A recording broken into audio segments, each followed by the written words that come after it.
So in the last class, I have seen that how to calculate the jet transform using the partial fraction expansion method and the Cauchy's residue method. And the example that we have taken, all the examples satisfies the condition n greater than equal to m and a equal to 1. Now we'll see if that condition does not satisfy, then how to solve the problem. I'm giving you an example. It will be clear to all of you.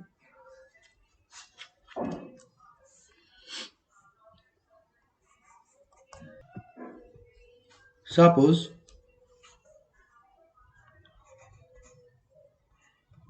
exit is given as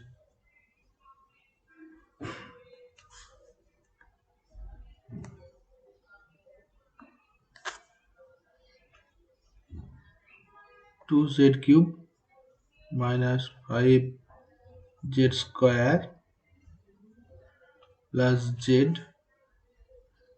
plus 3 by z minus 1, z minus 2. ROC given mod z less than 1. Okay, so you have to calculate the inverse z transform, that is xn, and you have to use the partial fraction method.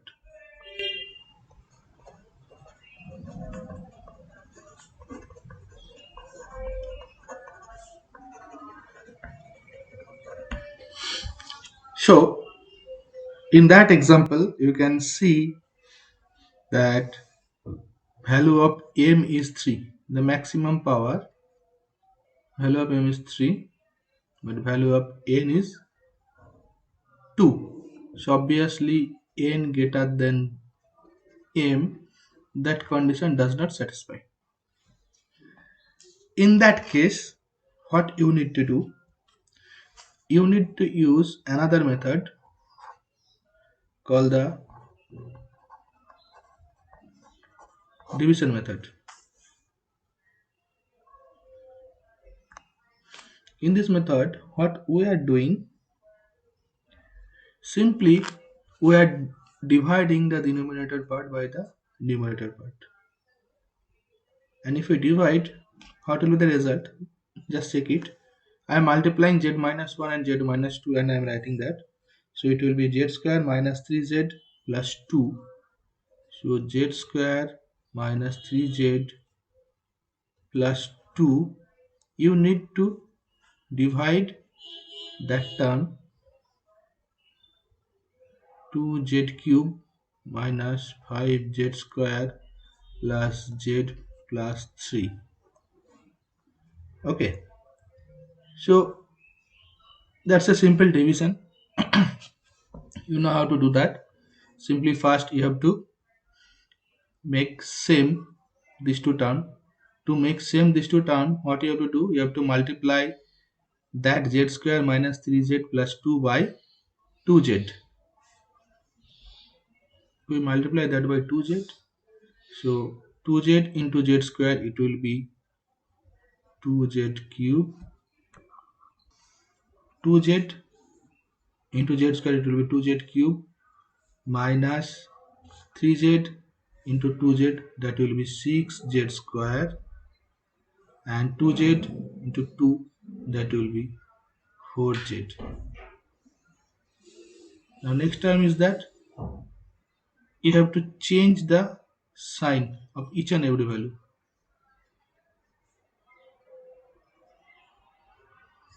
Plus will be minus, minus will be plus, again that plus will be minus, so that you can cancel out this term. That is the condition. So after cancelling out, what are the remainder or the remaining part? That is 6z square, that is minus 5z square.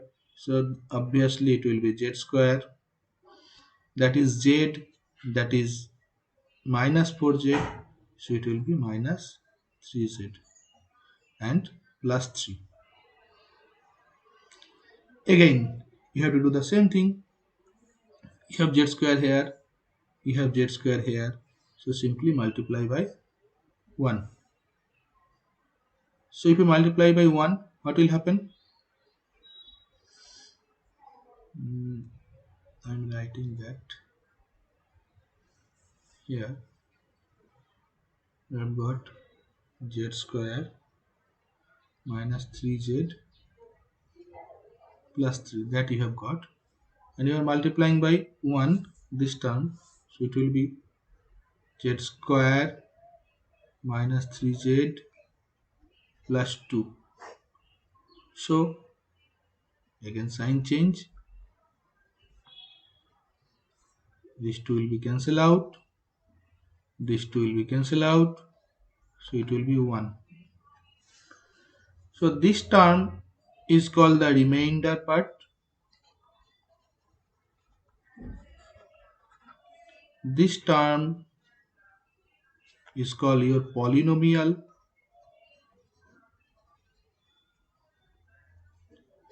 and this term is called divisor.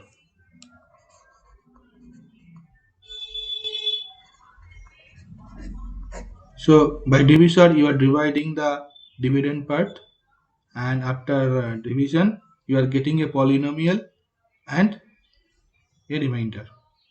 Okay, clear up to that? Now simply whatever your exact, that you can write in the format of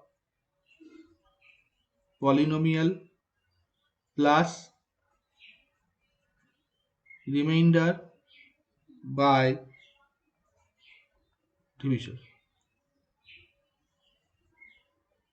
You can write down your exact in that format after getting the values from that procedure, that is the division procedure. So with respect to that, your exact value will be 2z plus 1, that is your polynomial, plus remainder is 1, your divisor is z square minus 3z plus 2.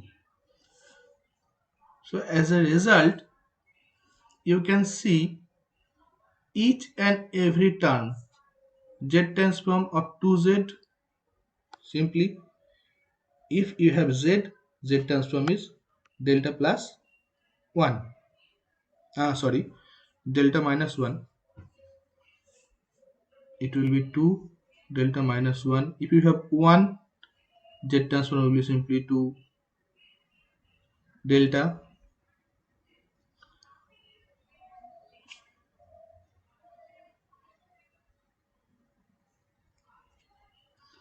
2 delta minus 1, and that will be 2 delta n.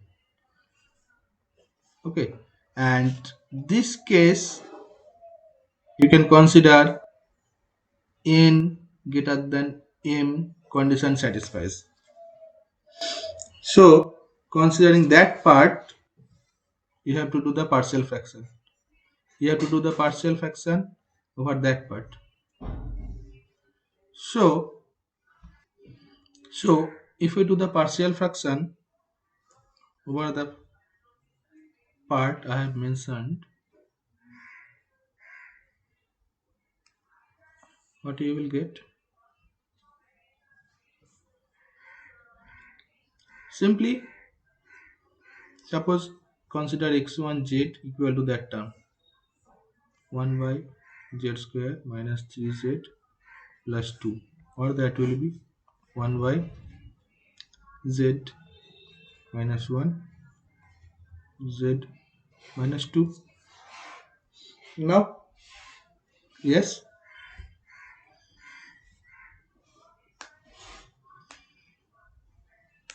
yes, oh sorry, thank you.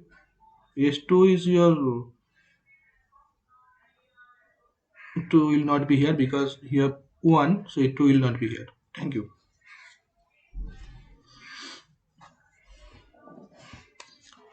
So That is your xz. So next step is you need to calculate xz by z. So in the numerator you have to multiply z also. So if you do that, 1z will come here. So xz by z have your three poles. Pole 1, 0, pole 2, 1, pole 3, 2. Now depending on three poles, you will write down as a1 by z plus a2 by z minus 1, as you have to calculate the partial fraction, a3 by z minus 2. So you will do the partial fraction, you will get a1, a2, a3 as half, minus 1 and half. I am not showing the calculation, just you will do at your home. A1 that you will get half, A2 you will get minus 1, A3 you will get half. So simply replace that value over here. So first will be half into 1 by z plus, as for 1 that will be minus 1 by z minus 1, and it will be plus half into 1 by z minus 2. So as a result,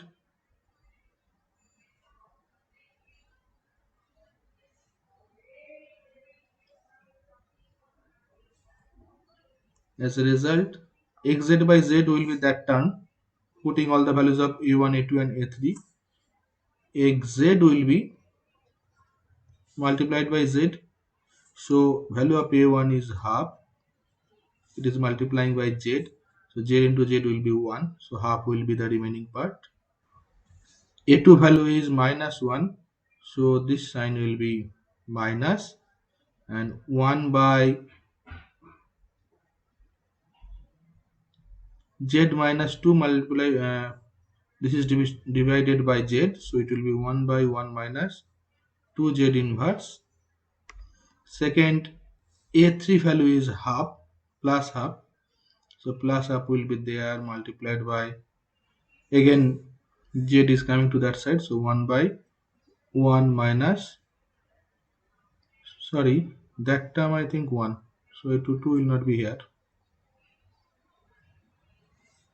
and that term will be 2z inverse. So I think up to that clear. Then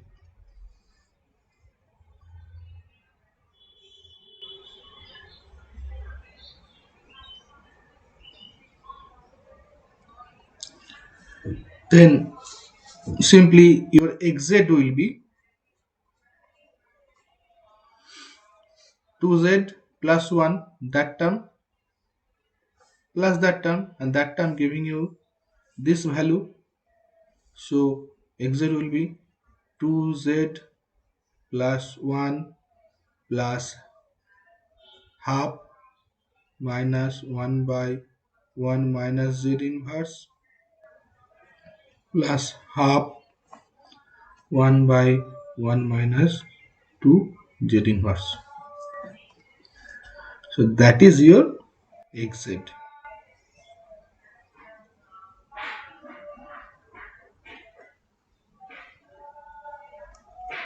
So obviously you need to calculate xn, where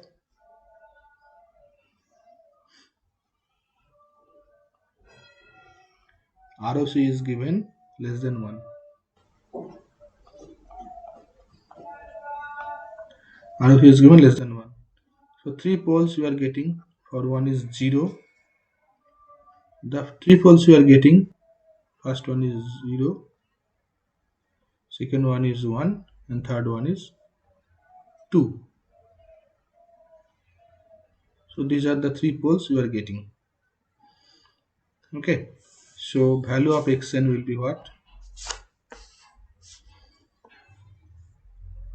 For the first case you don't have the numerator part, So simply 2 z transform of z will be delta n minus 1 plus 1 plus 0.5. So 1.5 z transform of 1 will be simply delta n now minus 1 to the power n. Numerator you are getting here. So here you will have to maintain that condition. So here you have 1. You have pole 1. So one pole defines the condition that the system is anticausal. So minus of u minus n minus 1 will be multiplied. Plus that half, and this will be 2 to the power n. 2 to the power n. That also defines the anticausality property.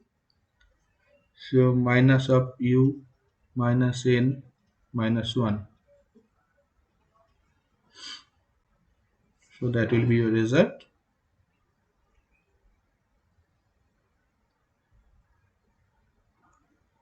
So xn will be 2 delta n minus 1 plus 1.5 delta n minus minus plus 1 to the power n is equal to 1. So u minus n minus 1 and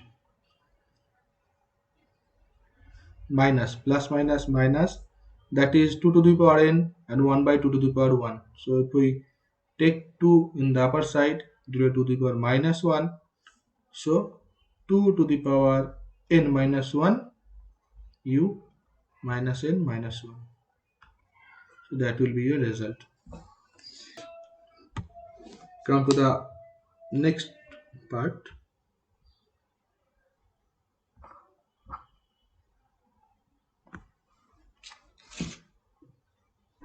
Determine the z transform of a sequence, inverse z transform of a sequence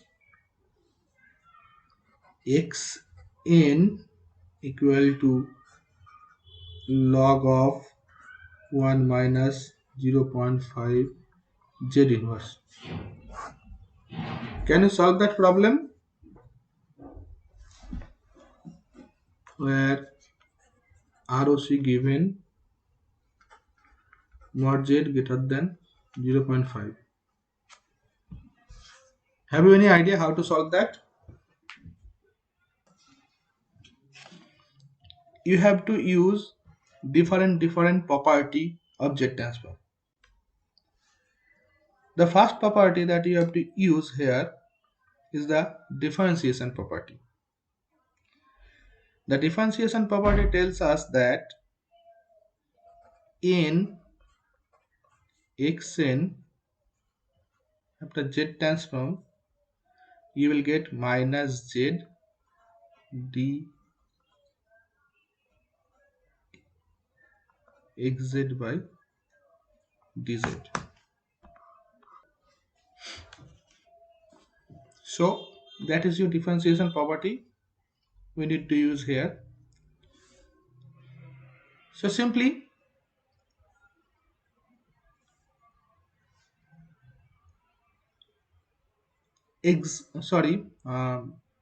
make it correct, because this is not xn, this is xz.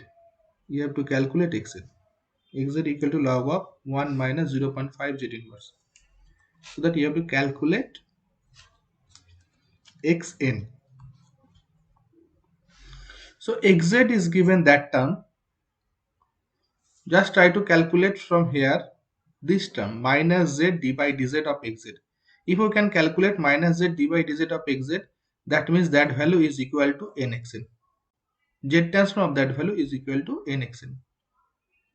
So how to calculate minus z d by dz of xz? Simply make derivative. First make the derivative. because we have to do that term d by dz of xz. So if we do the derivative of xz, dxz by dz, that value will be, this is log, derivative of log means 1 by that term, 1 by 1 minus 0.5 z inverse. Now you have to derivative to the bracket, within the bracket. So derivative of 1 will be 0 minus 0.5, derivative of z inverse will be minus 1 multiplied by z to the power minus 2.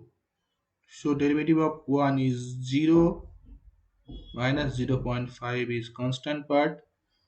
From z inverse, minus 1 will come here and it will be z to the power minus 2. That will be your derivative. So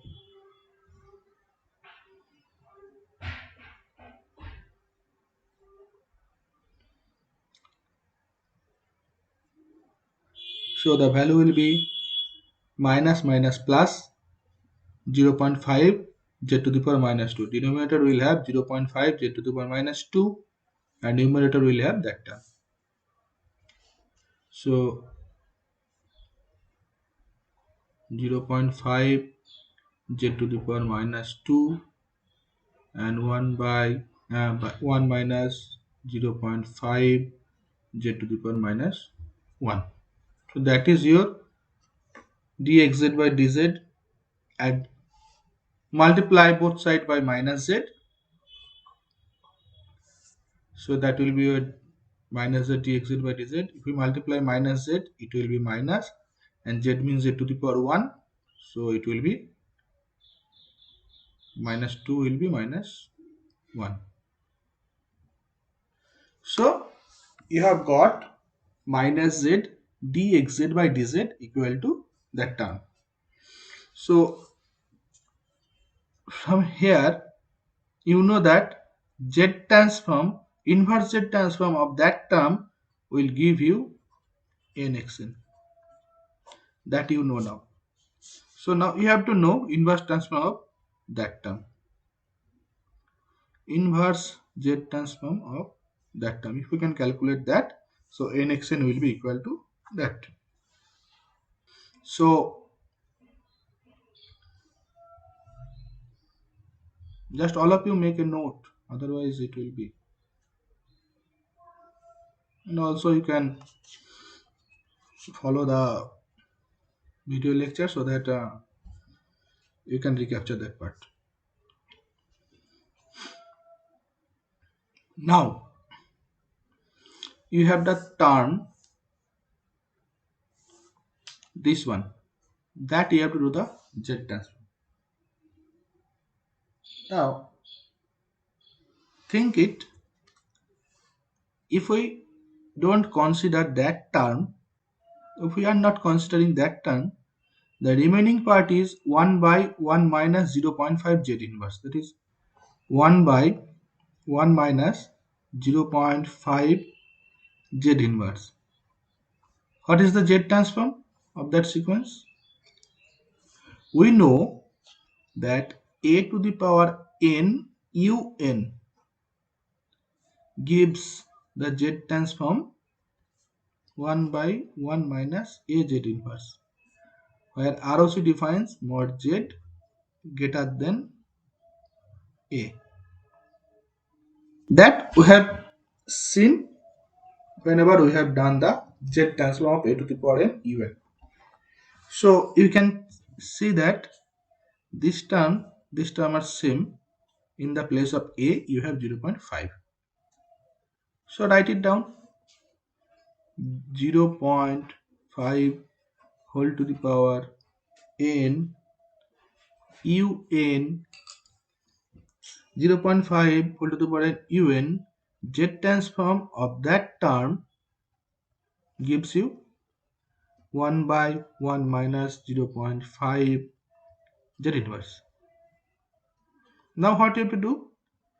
You have to do some operation so that you can consider the denominator part minus 0.5 into z inverse. If you can take minus 0.5 into z inverse in the denominator part, that means you are getting the respective z transform of that. So what you have to do for that? You have xz. This is your xz, suppose. So if we want to take z inverse, if you want to take z inverse with xz, what is your formula? Z inverse xz. Which value z transform will give you the z inverse? Can you tell me?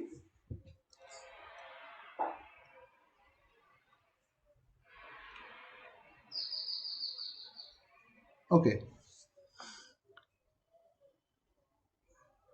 exactly, exactly. That is the shifting property.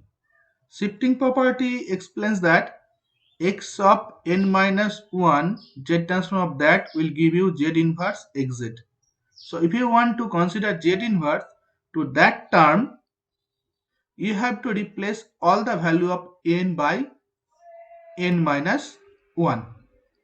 So simply 0.5 whole to the power n will be replaced by n minus 1 and u n minus 1. So if you do the z transform, that will give you z inverse 1 by 1 minus 0.5 z inverse.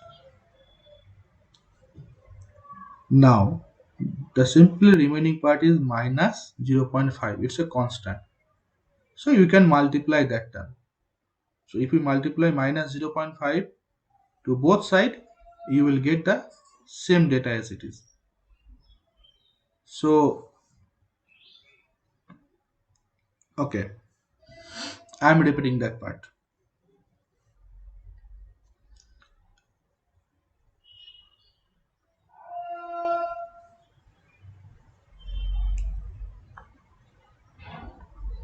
There is a property I have told you named shifting property. The shifting property tells us that if xn after z transform gives you xz, then x n minus 1 means a single shift will give you z to the power minus 1 xz.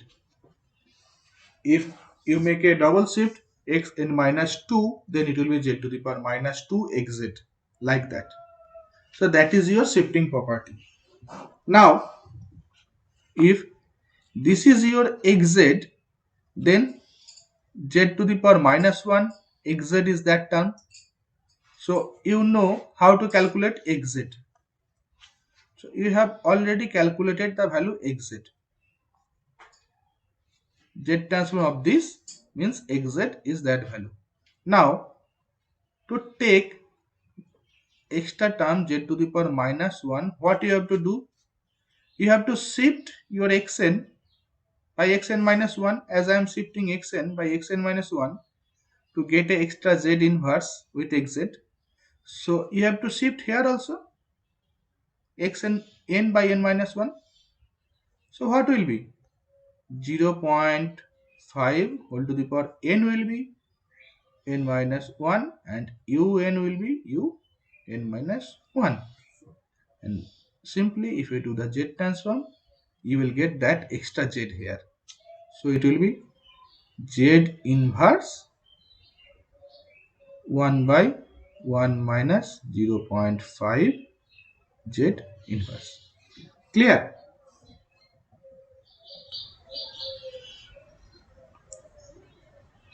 Okay.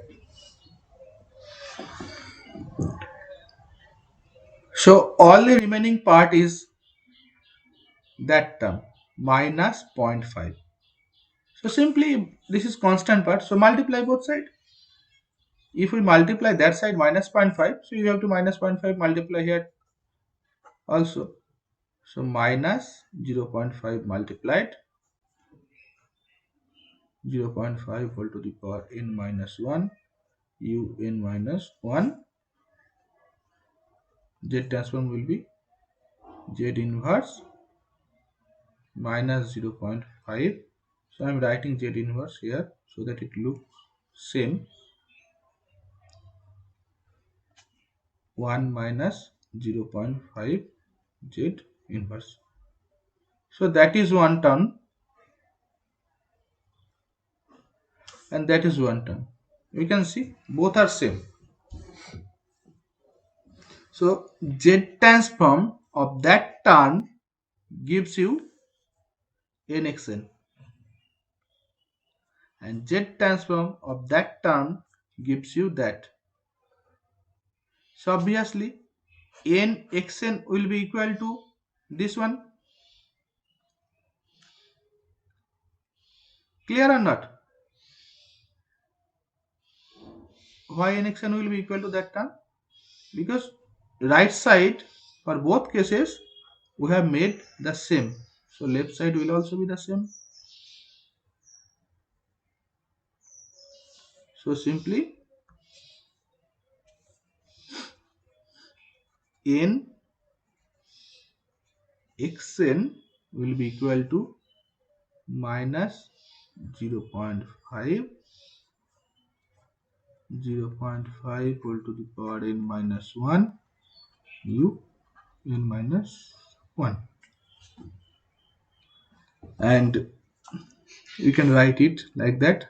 Minus, that is 0.5 whole to the power 1 to 0.5 whole to the power 1 and 0.5 whole to the power n minus 1 will give you 0.5 whole to the power n u n minus 1. That will be your result. Not from here, xn will be minus 1 by n 0.5 whole to the power n u n minus 1. That is your final result. So clear or not?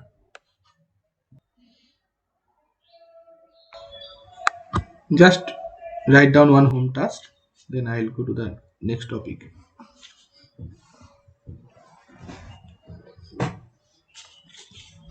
A LTI system is characterized by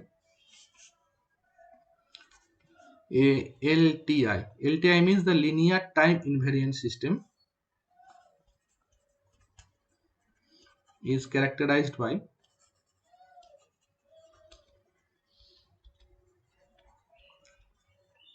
the system function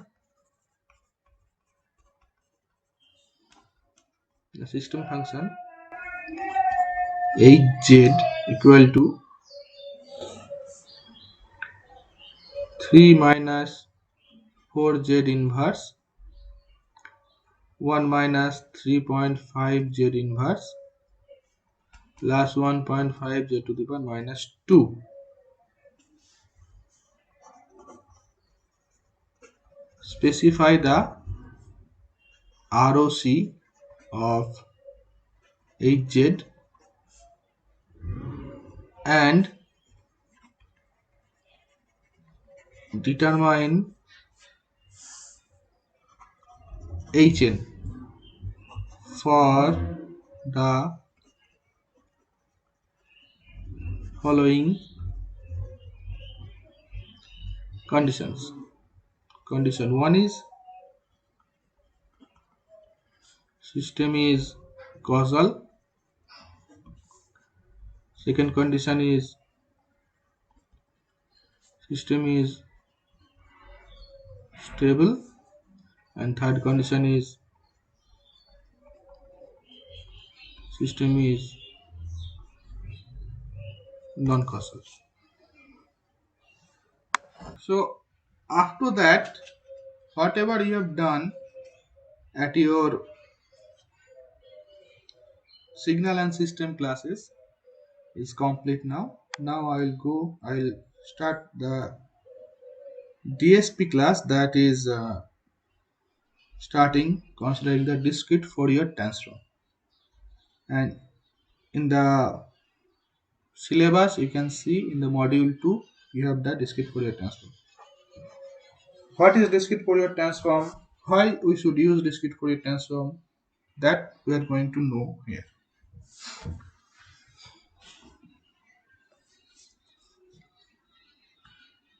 Discrete Fourier transform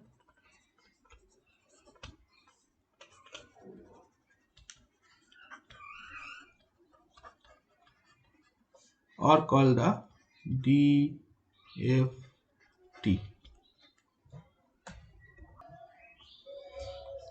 Okay, already you have done the DTFT, discrete time Fourier transform, in your signal and system class.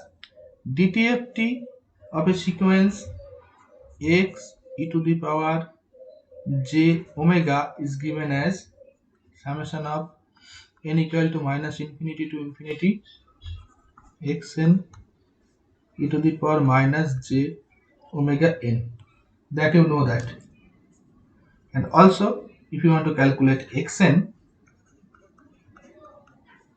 that is 1 by 2 pi integration minus pi to pi x e to the power j omega e to the power j omega uh, e to the power j omega n d omega. That are the two formula of DTFT, discrete time Fourier transform, to calculate the frequency domain, to calculate the time or sample domain. Now, the problem or the limitation of these two formula is that finally, for digital signal processing, we are going to use the digital processor or computer. Now, digital processor or computer only operate for a finite range, that is one condition, and only defines by 0 and 1. That means the digital code. Now, in that sequence, whenever you are calculating the frequency domain, you are getting omega here. Also for sample domain, you are getting omega here. That omega is called the analog frequency, angular analog frequency. So, the omega is in analog domain. So, you need to sample that frequency so that you can convert the overall sequence into discrete form, and from that discrete form you can convert it into digital form so that we can use in digital processor or computer. Clear what I have told you, or I will tell you again? Okay. DTFT, I have written here the formula of DTFT to calculate the frequency domain or the frequency of a sequence, and to calculate the sample of the sequence from the frequency domain. I have written here. That is the DTFT formula. All of you know. You have done that in your signal and system part. Now, whenever you will consider the DSP processor or computer, you know that that processor or computer only is operating on digital code, means 0 and 1. It does not understand except 0 and 1. So whatever you have to provide the input, that input must be in the format of 0 and 1. But here the frequency, that is the angular frequency omega you are using here, that omega, you can check it, that omega is called the angular frequency, and this is always analog. So if the formula combines of analog and digital, analog and discrete, so you can get a pure discrete data from here, So what you have to do, you have to make the analog data discretized, means you need to sample the analog data. So after sampling the analog data, what you will get? The total discrete data, because xn is discrete, that n is discrete. If you make that omega discrete, so total formula will be discrete. So discrete data will be easier to convert it into digital. Then you can use in DSP processor. So that is the limitation of DTFT. That limitation can be solved if you use the DFT. Another limitation is that DTFT consider a range minus infinite to infinite. Now, if we make a, suppose we are shifting xn, some operation comes like that, we need to shift the data xn to the right side. So suppose we are trying to shift k number of shift. So what will be? If your xn is, as an example, I can say 1, 2, 3, suppose x0, x1, x2, that is your xn. You need to shift 2 to the right side. So you have to calculate xn minus 2. What will be the value of xn minus 2? That, sorry, 0, 1, 2 will be these values. It will start from 0. So that value, the 0th position value will come to, after 2 shift, 1, 2, second position, 0 will be 0. So 0 value will come to second position, that is x0, and 0 will be 0. Similarly 1 will come to the third position, x1. 2 will come to the fourth position, x2, and this will be 0 and this will be 0. That will be after a shift, right shift. Now problem is that if we increase the shifting, it will continuously increase to the infinite range. But again, your system does not consider the infinite range. What is happen? What will happen if we run an infinite loop in your system? It will continuously run. It will not stop. Your processor will get hanged. So that is the problem with your processor, that it does not consider infinite range. It consider only the finite range. And that problem is also solved if we are using the DFT, that is the discrete Fourier transform. So what are the problem, and to solve that problem we need to use DFT? Is clear or not?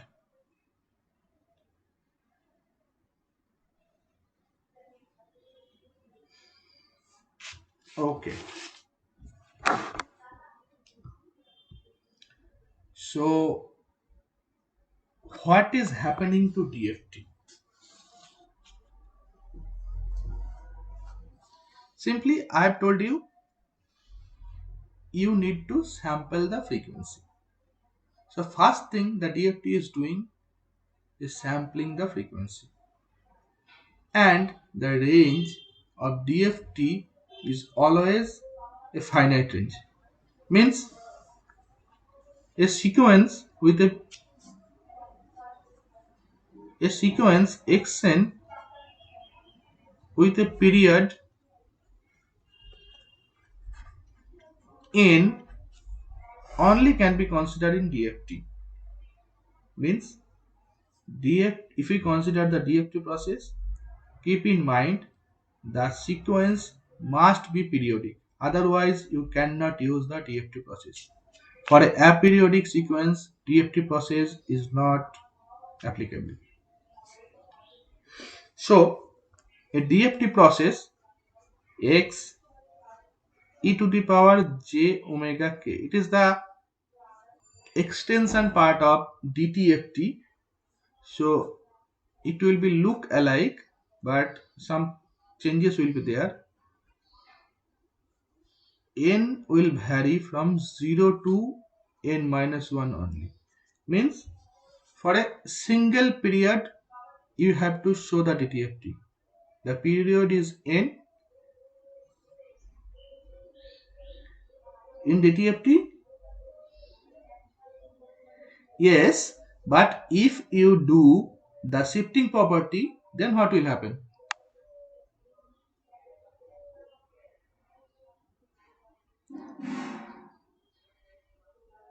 I have told you the problem that if you do the shifting property, the problem you are getting that it is overcoming your the periodic range. Suppose I am telling you that is a periodic sequence. Just consider the period is n. This is one period and repeating again.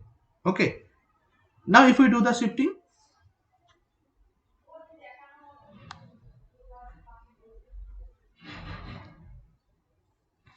can you see the problem?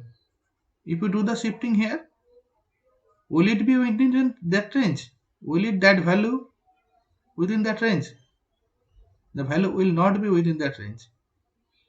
But if we do the DFT, the sequence is obviously periodic and the value will always be within that range, but as well as the result will give you the shifting result. That is the importance. Step by step example, if I give you the step by step example, it will be more clear to all of you. Just follow it. So xn will be within the range between 0 to n minus 1. Xn e to the power minus j omega n was there. Here will also be j omega n. That omega will be defined by omega k.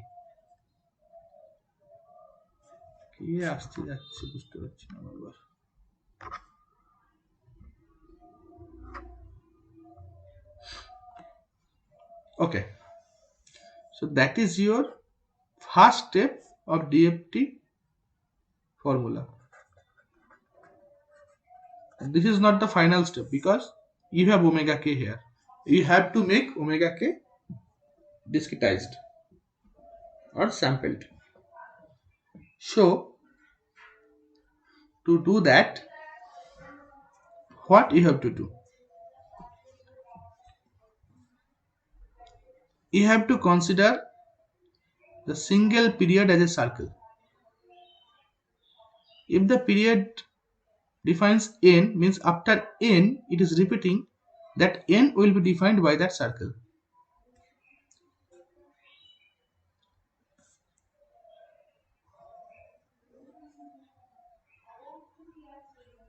That n will be defined by that circle, where that is the 0th position and the value omega is 0. Now omega, that is the angular frequency in continuous, for the first position will be that. So second position will be that is your omega, and this is your pi by 2 position, that is your pi position, that is your 3 pi by 2 position, and this is your 2 pi position, and again the period is repeating. So what is happening here? You are starting from 0th position. You are starting from 0th position. After a complete period, when you are going to the second period, you are considering the same circle. Third period, again you are considering the same circle. Now what if you have an infinite number of period? You are considering the finite range, only 0 to 2 pi, and you are continuously moving here. So you are fixing the range within a mod, and the mod value is defined by that circle 0 to 2 pi. And now you are making that 0 to 2 pi discretized. You are making that 0 to 2 pi discretized by n number of sample. That is your sample 1, that is your sample 2. In that way, that is your suppose kth sample, and that is your n number of sample. Okay, so if we consider here, these are the sample, total n number of sample, each sample distance is t. So what will be that range? If this is total range is 2 pi, total circular range is 2 pi, and total you have n number of sample, what will be that range? Can you tell me? What will be that range? If total sample is 2 pi, that's n is defined as 2 pi. So 2 pi defines the n number of samples. So what will be distance between two sample?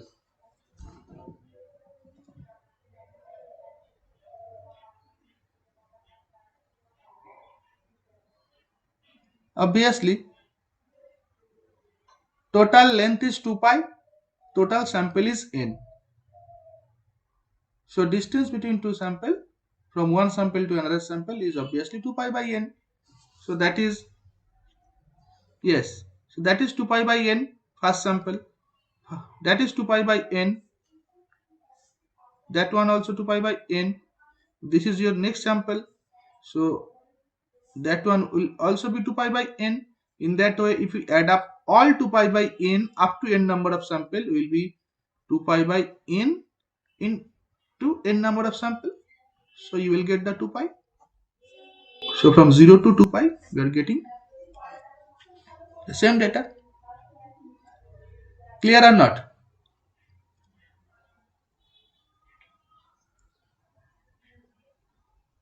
Repeat. Okay. What we are doing, we are considering a single period 0 to 2 pi. Okay. That 2 pi is sampled by n number of sample.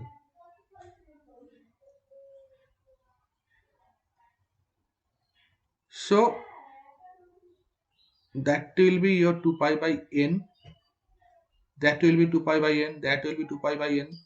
In that way, total n number of 2 pi by n you will get. Right? So n number of 2 pi by n will give you a total a 2 pi period, because 2 pi by n, and if you get n number of 2 pi by n, that is 2 pi. So you will get your 2 pi period. So you are splitting 2 pi period by n number of sample, and each sample distance is 2 pi by n. Now I am representing that by circle. A circle defines 2 pi range. So I am representing that by circle. And advantage is that after first period, for the first period it will start from 0, it will end to 2 pi. Obviously, I am considering omega k because I need to sample omega k. All the other terms are already sampled. So I will consider the omega k. If we can sample omega k and we can represent within a specific boundary, then whatever the problem we have, that can be solved. Okay. So that's why we are considering omega k and we are sampling that. So for the first sample, It will start from 0, it will end at 2 pi. It will start from 0 and it will end at 2 pi. For second sample, it will start from 2 pi and it will end at 4 pi. And that 2 pi to 4 pi, that 2 pi to 4 pi, 4 pi will give you exactly same as 0 to 2 pi. So again we can consider 2 pi to 4 pi as 0 to 2 pi also, because that will give you the same result. So again 4 pi to 6 pi we will consider within the 0 to 2 pi. So what we are making, we are limiting the total sequence from 0 to 2 pi within that mod. And that 2 pi sequence, a 2 pi range, we are splitting by n number of sample, with each sample distance is 2 pi by n. So what is happening? That is your circle. That is the first sample. Distance is 2 pi by n. That is your second sample. Distance is 2 pi by n into 2. That is your third sample. Obviously distance will be 2 pi by n multiplied by 3. So nth sample will be 2 pi by n multiplied by n. So obviously if we consider a kth sample, it will be 2 pi by n multiplied by k. Okay, so in that way we are split. Yes, capital T. We are not considering capital T. Capital T is not here. We are considering, in spite of T, we are considering N.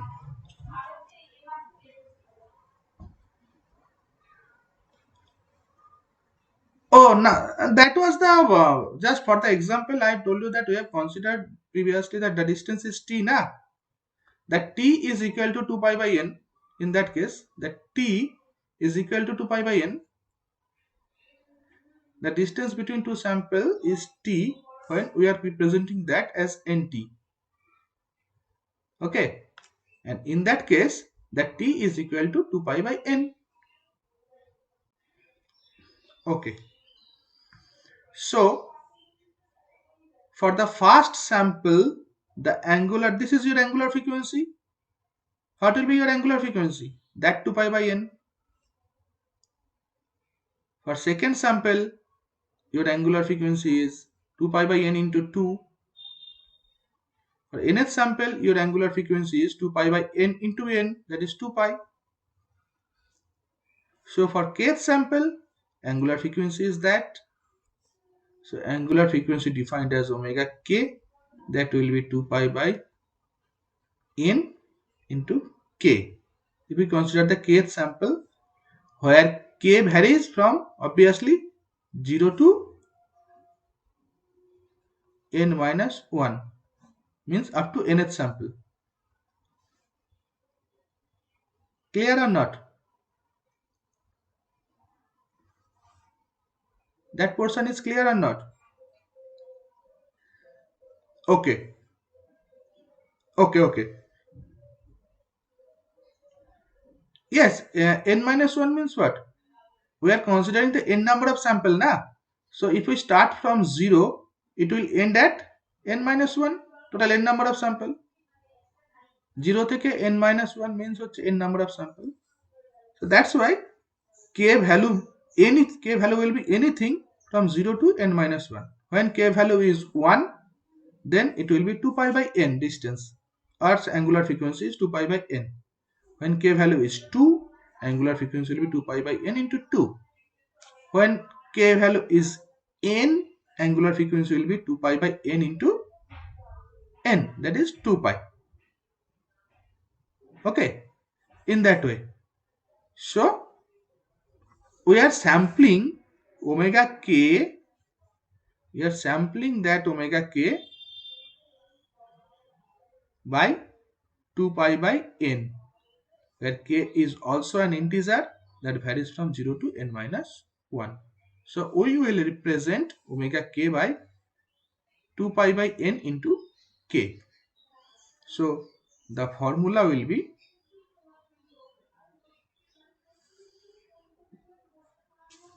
as we are representing 2 pi by n into k, e to the power j omega will be represented as xk. Xk equal to summation n equal to 0 to n minus 1 xn, sorry, e to the power minus j omega k will be represented by 2 pi by capital N into k and multiplied by n. So that is your DFT formula, where you can check there is no continuous or analog term. Whatever the term you will consider, all are discretized.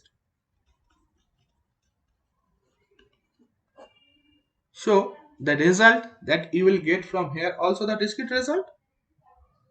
So from that discrete result you can easily convert the digital data. Discrete result you can convert it into the digital data.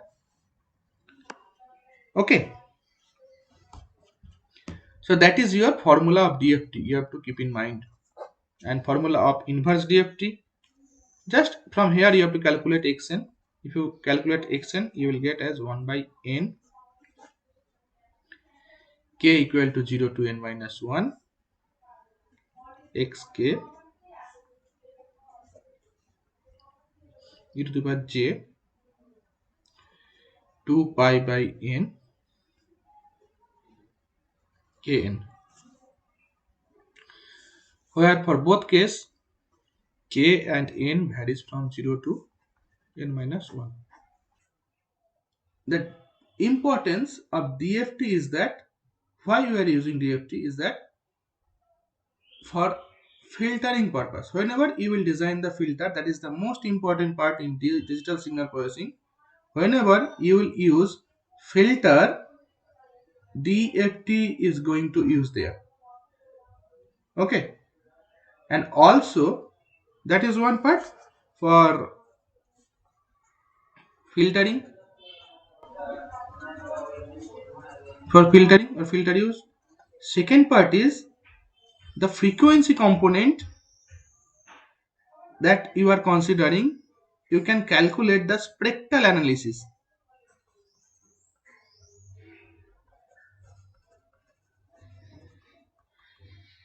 Spectral analysis of frequency components.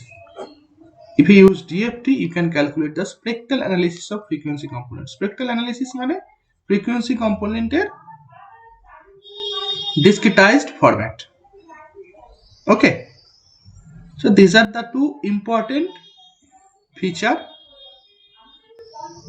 This is the condition we will use DFT. Clear?